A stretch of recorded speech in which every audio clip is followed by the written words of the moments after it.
এই যে নিয়েছি বেসন, এখানে আছে ঘি। আমি লাড্ডু তৈরি করার জন্য বেসন আমি কিন্তু ভেজে নেব।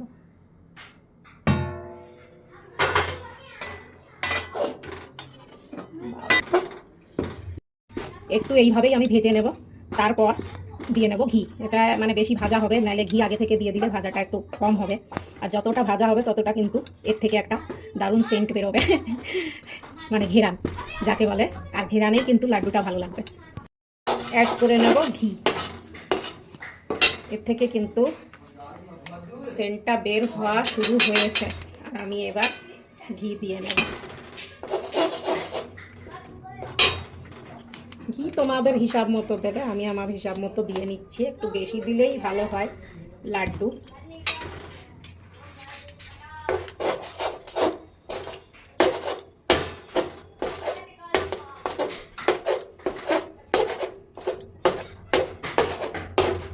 কি হয়েছে?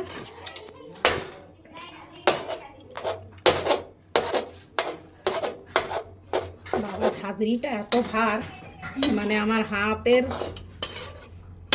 হালত খারাপ হয়ে যাচ্ছে ধীরে ধীরে এর সঙ্গে। আর এই যে জমাট বেঁধে গেছে, এও খুলে যাবে। দেখো বন্ধুরা, কালারও কিন্তু চেঞ্জ হয়ে গেছে। আর এই প্রায় ভাজা হয়ে এসেছে। আরও কিছু সময় আরও একটু ভালো করে ভেজে নেব, বুঝতেই পারছো। আর এখানে কিন্তু এই যে সামান্য একটু কালার মানে কালো দেখছো, এটা কিন্তু লেগে গেছিল। একটু এদিক ওদিক হলে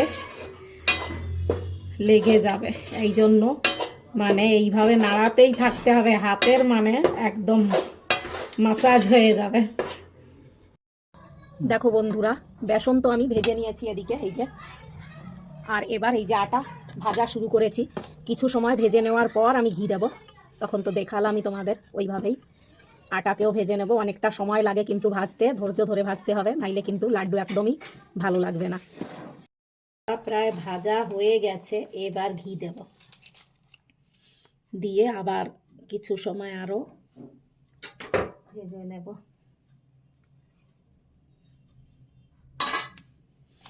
ঘি যত বেশি দেওয়া যায়, কিন্তু ঘি আমার জমাট বাঁধা রয়েছে, কিছু করার নেই।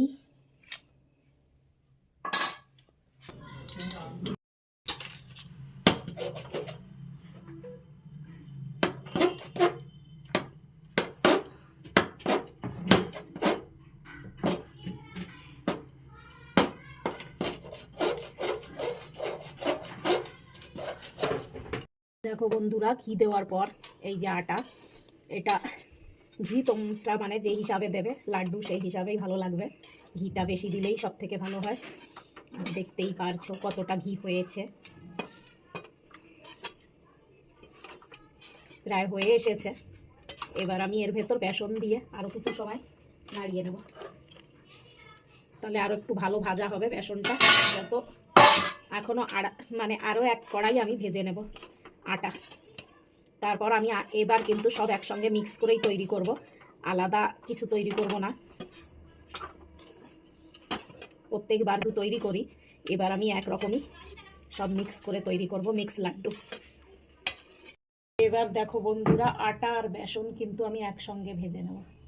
এবার আমি আলাদা করে আর ভাজবো না।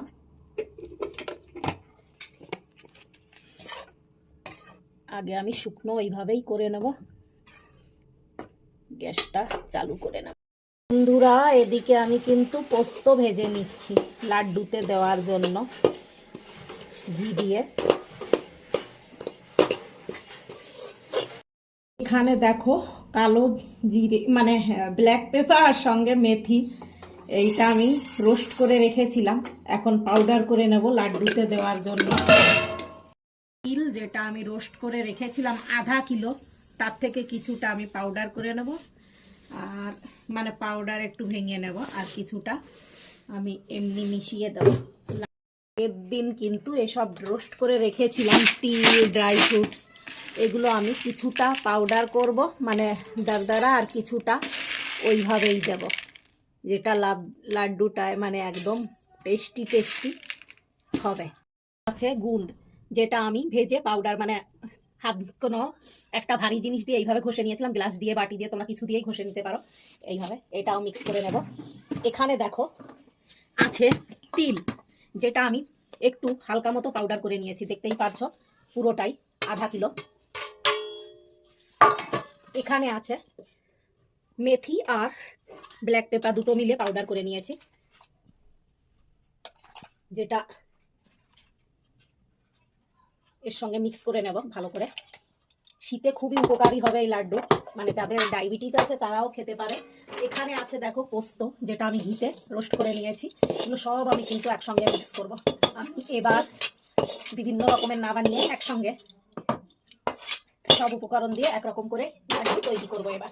এখানে আছে কিছুটা আদা, শুকনো আদা যাকে বলে শোট, এই পাউডারও আমি করে রেখেছিলাম খোসা ছাড়িয়ে, দেখতেই পারছো। এটাও দিয়ে নেব। শীতে খুবই উপকারী এগুলো, বুঝতেই পারছো দেখে যে সব জিনিস আমি দিচ্ছি এর ভেতর উপকরণ। আর এটাকে সময় লাগবে অনেক, এই জন্য। আর এইটা হচ্ছে ড্রাই ফ্রুটস, যেটা আমি ভেজে নিয়েছিলাম। অনেক রকম আছে এর ভেতর, নারকোল থেকে শুরু করে, তোমাদের তো দেখিয়েছিলাম। তো কিছু পাউডার করে দিচ্ছি আর বাকিটা আমি ওইভাবেই দিয়ে নেব লাড্ডুকে টেস্টি করার জন্য।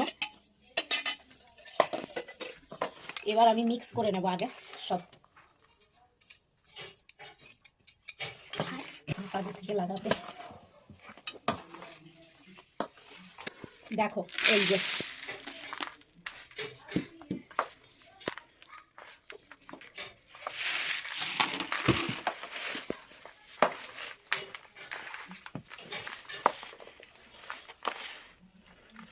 এই লাড্ডু এমন টেস্টি হবে, আর এর ভেতর কিন্তু উপকারী জিনিস দেওয়া আছে সবই।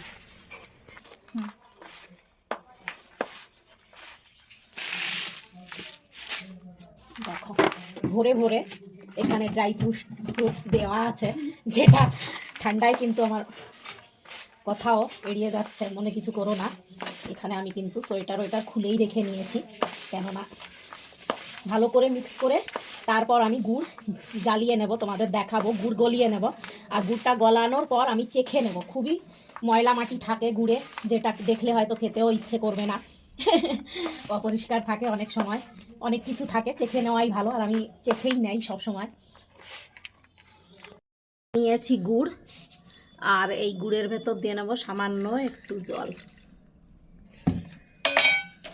এবার জাল হতে দেব। গুড় কিন্তু এই যে গলে যাচ্ছে, আর এটা আমি ছাকনা দিয়ে চেখে এখানে থালায় কিন্তু আলাদা রেখেছি, এর ভেতর দিয়ে ভালো করে মিক্স করে নেব।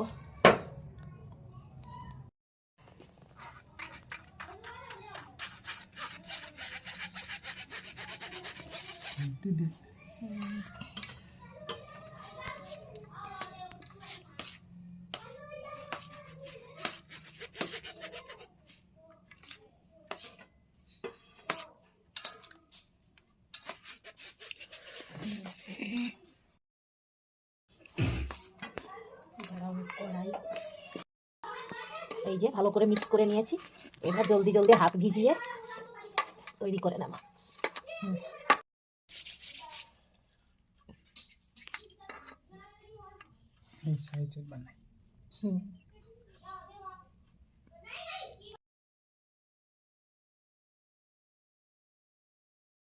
এই যে দেখো বন্ধুরা, এই যে লাড্ডু। হ্যাঁ ঠিক আছে, এইভাবে তৈরি করে নিতে হবে। এতে যা দিয়েছি না, এ যে খাবে তারই খুবই মানে উপকার হবে। একটা দিনে খেলে, দুটো করে খেলেও কোনো ব্যাপার নেই, রোগা মানুষ দুটো করে খেয়ে 1 গ্লাস দুধ খাও, রোগী মানুষ সুস্থ হয়ে যাবে। ঠিক আছে।